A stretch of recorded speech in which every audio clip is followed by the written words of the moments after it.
দেখতে দেখতে একদিন শুনবেন আপনাদের এই পরিচিত আনিসুর রহমান আশরাফি, যে আপনাদের গ্রামে আসতো, বয়ান করত, হঠাৎ একদিন শুনবেন সেও নাই,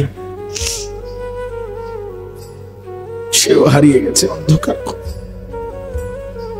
এটাই বাস্তবতা, এটাই চির সত্য। এতটা চির বাস্তবতায় আমরা ভুলে যাই কেমনে ভাই, যুবক ভাই, নামাজ না পড়ে কেমনে থাকো? মুসলমানের বাচ্চা তুমি, তুমি হিন্দুর সন্তান না, তুমি ইহুদির বাচ্চা না, তুমি খ্রিস্টানের বাচ্চা। কেমনে নামাজ না পড়ে, কি দেখতে দেখতে, কি করতে করতে জীবনটা, দিনটা, রাতটা শেষ করে দিই। আহারে আফসুস, আমার বড় আফসুস লাগে। চির বাস্তবতা মৃত্যু, যেটাকে অস্বীকার করার, না বুঝার, আড়াল করার কোনো সুযোগ নাই, কোনো সুযোগ নাই, কোনো সুযোগ নেই। আমি অনুরোধ করছি, কোনো সুযোগ নেই। আপনি যদি বুঝেন তাইলেও মরে যাবেন, আপনি যদি না বুঝেন তাইলেও মরে যাবেন। আপনি যদি হাসতে থাকেন তাইলেও মরে যাবেন, আপনি যদি কাঁদতে থাকেন তাইলেও মরে যাবেন। আপনি যদি চোখ খোলা রাখেন তাইলেও মরে যাবেন, আপনি যদি চোখ বন্ধ রাখেন তাইলেও মরে যাবেন। আপনি যদি সম্পদ আর প্রাচুর্যে একেবারে বিলাসিতার জিন্দিগিতে থাকেন তাইলেও মরে যাবেন। আপনি যদি দুঃখ, অভাব আর দারিদ্রতা, দুর্ভিক্ষের মধ্যেও থাকেন তাইলেও মরে যাবেন। স্বীকার করলেও মৃত্যু, স্বীকার না করলেও নাকি? কথা বলেন না কেন? যদি কেউ বলে আমি বুঝি নাই, এই কারণে মৃত্যু তারে ছেড়ে দিবে, আমি খেয়াল করি নাই, এই কারণে আজরাইল তাকে বাদ দিবে না। বাপ, একটা সুস্থ সবল 16 বছরের, 14 বছরের, 18 বছরের ছেলে মেয়ে কি কারণে, কি বুঝে একটা সেজদা দেয় না, এক ওয়াক্ত নামাজ পড়ে না? আরে বোকারে, তুই কেমনে এত বোকা হবি? কি কারণ থাকতে পারে? কি অতিরিক্তটা তুমি পেয়ে গেলা? কি এমন সুখ পাইলা, কি এমন স্বাদ পাইলা, কি এমন আনন্দ আর মজা পাইলা যেটা আমরা কেউ পাইলাম না? যে মজার, যে সুখের জন্য তুমি তোমার আল্লাহকে ভুলে গেলা, একটা সেজদা দিলা না, এক ওয়াক্ত নামাজ পড়লা না। আরে জানোয়ার, তুই কেমনে ঘুমাইবি? জানোয়ার, এই হাইওয়ান, কেমনে ঘুমাইবি? আরে নাফরমান, কেমনে ঘুমাইবি? তোরে যদি ঘুমের মধ্যে ফেরেশতা লাথি মারে, তোরে যদি ঘুমের মধ্যে ফেরেশতা মাথা তুলে আসার মারে, ছি ছি ছি, তাহলে মালাকুল মউত আজরাইল, মৃত্যু আমাদেরকে থামায় দিবে। আজকে সকালবেলা ভোর 6টায় ফজরের জামাতের ওয়াক্তে আমার আপন জ্যাঠা ইন্তেকাল করছে, আমার আপন জ্যাঠা ইন্তেকাল করছে। আমি যখন ফজরের নামাজের সালাম ফিরাইছি মসজিদ, এই তখনই শুনছি, এর একটু পরে আমার কাছে খবর আসছে। আমি আমাদের গ্রামের বাড়ি লাকসাম নাঙ্গলকোট, সেখানে গেছি জোহরের নামাজের আগে 2:30টার দিকে। আমি জানাজা পড়াইছি জ্যাঠার, মাটি দিয়ে দোয়া করে তারপরে আসছি। তো আমি একটা কথা বলতে চাচ্ছিলাম, তখন জ্যাঠার লাশ অনেকক্ষণ দেখলাম আমাদের কবরস্থানে, জ্যাঠার লাশ কবর দেখলাম দাঁড়ায় দাঁড়ায়। তো আমার সাথে আমার ছোট ভাই, তারে বললাম, মাসুদ, আমার ছোট ভাইয়ের, দেখ এই মাটি, একটু মাটি তার থেকে আমার জ্যাঠার শরীর বানানোর জন্য দিছিল, আজকে সেই মাটি, ওই মাটিটাকে ফেরত নিয়ে আনি। কি আশ্চর্য বিষয়! আরে বাপ, যুবক ভাই, এটা বুঝতে শেখো দোস্ত। আমি দেরি করব না, রাত গভীরে এই ঠান্ডা কুয়াশার মধ্যে আমরা একটু ইনসাফের সাথে ভাবি। একেবারে জলজ্যান্ত একটা মানুষ, যে হাসতো, কথা বলতো, চলতো, ফিরতো, কি ব্যস্ততা ছিল তার, কিছুটা ছুটি ছিল চার। সেই মানুষটা একদম স্তব্ধ হয়ে গেছে। এত মানুষ শোর হাঙ্গামা করতেছে, কিন্তু এই মানুষটা নড়েও না, মুখও খুলে না, চোখও মেলে না। এরই নাম মৃত্যু, এরই নাম মৌত। এই চির সত্য, চির বাস্তবতাকে যুবক ভাই, মুরব্বী বাবা, কেউ আড়াল করতে পারবে না।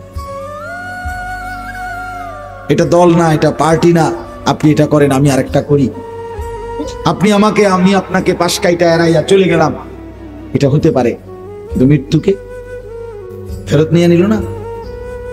কথা বোঝেন?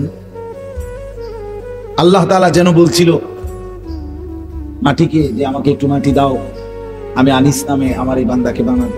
আল্লাহ তাআলা যেন বলছে ঠিক আছে মাওলা নেন, আমার মাটি আবার আমাকে ফেরত দিয়ে।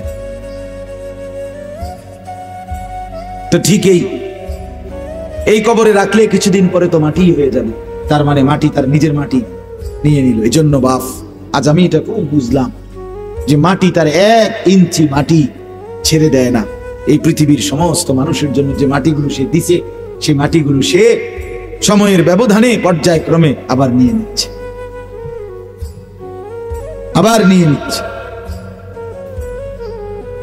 কথা বলেন। قل إن الموت الذي تفرون منه فإنه ملاقيكم।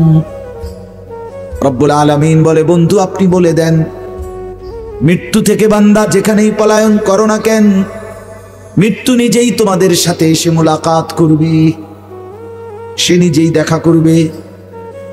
আইনামা তাকুনু ইউদরিকুমুল মাউতু ওয়ালাউ কুনতুম ফি বুরুজিম মুশাইয়াদা। রব্বুল আলামিন বলেন বান্দা যেখানেই তুমি থাকো না কেন, এমন সুউচ্চ দালান যেই দালানের ভেতরে ঢুকবার মতো একটা মশা মাছি কিংবা পিঁপড়ারও কোনো সুযোগ নাই, একদম নিশ্ছিদ্র সুউচ্চ দেওয়ালের ভিতরেও যদি আশ্রয় নাও, আল্লাহ বলেন মৃত্যু সেখানেই তোমার কাছে পৌঁছে যাবে। আমার ছোট ভাই আমার বলতেছে আমাদের যে কবরস্থানটা এইখানে আমার দাদার কবর, এর সাথে আমার দাদির কবর, আমার বাপ চাচারা 3জন এই পর্যন্ত ইন্তেকাল করছে। আমার 3 নম্বর চাচার কবরের পরে আমার আব্বা, এরপরে আমার বাবার কবর, আর দাদা দাদির পায়ের কাছে আজকে জেঠার কবর। তা আমার ছোট ভাই কানতে কানতে কইতেছে কহ ভাইয়া দেখেন ভাই, দাদা দাদি মানে মা বাপ এরা তাদের সন্তানদেরকে আবার মাটির নিচে কোলের কাছে নিয়ে, মাটির উপরেও তো কোলের কাছেই ছিল একদিন, আজ আবার মাটির নিচে তাদেরই কোলের আশেপাশে কি নিজ সন্তানদেরকে আগলায়। আল্লাহ বলেন কোন জাতি কোন সম্প্রদায় তার মৃত্যুর সময় 1 মিনিট আগাইতেও পারবে না, পিছাইতেও পারবে না কোনোভাবে। কত আয়াত যে আছে, কতভাবে যে আল্লাহ এটা বলছে, কতভাবে বলছে এরে বান্দা থাকবি না, রে বান্দা থাকবি না। তোর বাপ ছিল না, তোর দাদা ছিল না, তোর বংশের কতজন ছিল না, তুইও থাক। দেখতে দেখতে একদিন শুনবেন আপনাদের এই পরিচিত আনিসুর রহমান আশরাফি যে আপনাদের গ্রামে আসতো বয়ান করত, হঠাৎ একদিন শুনবেন সেও নাই, সেও হারিয়ে গেছে অন্ধকার। এটাই বাস্তবতা, এটাই চির সত্য। এতটা চির বাস্তবতায় আমরা ভুলে যাই কেমনে ভাই, যুবক ভাই নামাজ না পড়ে কেমনে থাকো।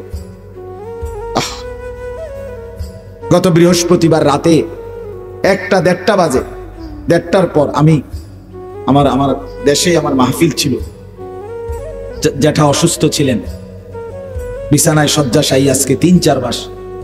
আমি দেখছি রাত্রে 1:30-2টায় জ্যাঠা কথা বলছে, একটা শব্দ কইছে, জ্যাঠারে হাদিয়া দিছি, জিগাইছে কয় টাকা দিছ, কইছি, দোয়া করছে, আমি ফুটু দিছি, দোয়া করছি। আজকে গিয়ে দেখি ফাঁকায় রইলাম। আমার সেই জলজ্জান্ত জ্যাঠা যে হাত নাড়তো, কথা বলতো, চোখ খুলতো, সে একদম স্তব্ধ। মুসলমানের বাচ্চা তুমি, তুমি হিন্দুর সন্তান না, তুমি ইহুদির বাচ্চা না, তুমি খ্রিস্টানের বাচ্চা।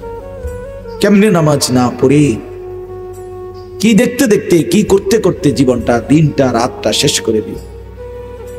আহারে আফসুস, আমার বড় আফসুস লাগে। একটা সুস্থ সবল 16 বছরের, 14 বছরের, 18 বছরের ছেলে মেয়ে কি কারণে, কি বুঝে একটা সিজদা দেয় না, 1 ওয়াক্ত নামাজ পড়ে না। আরে বোকারে, তুই কেমনে এত বোকা হই? কি কারণ থাকতে পারে? কি অতিরিক্তটা তুমি পেয়ে গেলা? কি এমন সুখ পাইলা, কি এমন স্বাদ পাইলা, কি এমন আনন্দ আর মজা পাইলা যেটা আমরা কেউ পাইলাম না? যে মজার, যে সুখের জন্য তুমি তোমার আল্লাহকে ভুলে গেলা, একটা সেজদা দিলা না, এক ওয়াক্ত নামাজ পড়লা না। আরে জানোয়ার, তুই কেমনে ঘুমাইবি? জানোয়ার, এই হাইওয়ান, কেমনে ঘুমাইবি? আরে নাফরমান, কেমনে ঘুমাইবি? তোরে যদি ঘুমের মধ্যে ফেরেশতা লাথি মারে,